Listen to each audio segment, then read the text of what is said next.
দই খেতে আমরা কম বেশি সবাই ভালোবাসি, আর সেটা যদি হয় ভাপা দই, তাহলে তো আর কথাই হবে না, মুখে দিলেই কিন্তু মিলিয়ে যাবে। বন্ধুরা, ভাপা দই বানানো কিন্তু ভীষণ সহজ। যারা প্রথমবার ভাপা দই তৈরি করবেন তারাও কিন্তু বানিয়ে নিতে পারবেন। চলুন তাহলে শুরু করা যাক। সবার প্রথমে 400 গ্রাম টক দই নিয়েছি। ফ্রিজে ছিল, আমি 30 মিনিট আগে বের করে রেখেছিলাম। দইয়ের মধ্যে যে এক্সট্রা জল ছিল সেটা কিন্তু বেরিয়ে গেছে। এবার আমি একটা বাটির মধ্যে ঢেলে নেব।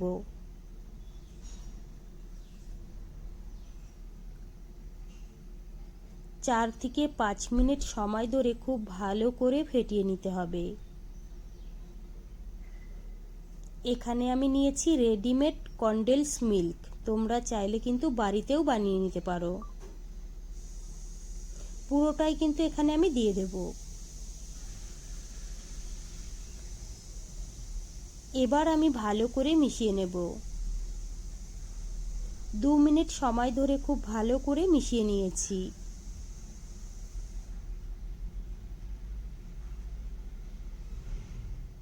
এখানে একটা বাটি নিয়েছি, বাটির মধ্যে একটু ঘি লাগিয়ে নিতে হবে, তারপরে কিন্তু অবশ্যই একটা বাটার পেপার লাগিয়ে নিতে হবে।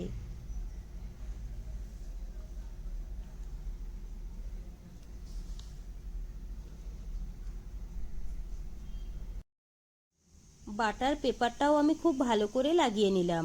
এবার কিন্তু দইটা ঢেলে দিতে হবে। উপর থেকে লাগিয়ে দেবো একটা ফয়েল পেপার, তারপরে কিন্তু একটা ঢাকনা বন্ধ করে ঢেকে দিতে হবে। বন্ধুরা, 10 মিনিট আগেই আমি কড়াইয়ে জল গরম হতে বসিয়ে দিয়েছিলাম, আর একটা কিন্তু আমি জালেও রেখে দিয়েছিলাম।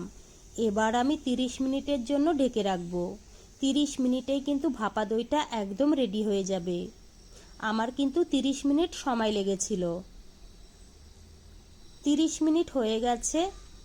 এবার কিন্তু গ্যাস অফ করে নামিয়ে নেব, তারপরে কিন্তু অবশ্যই ঠান্ডা করে নিতে হবে।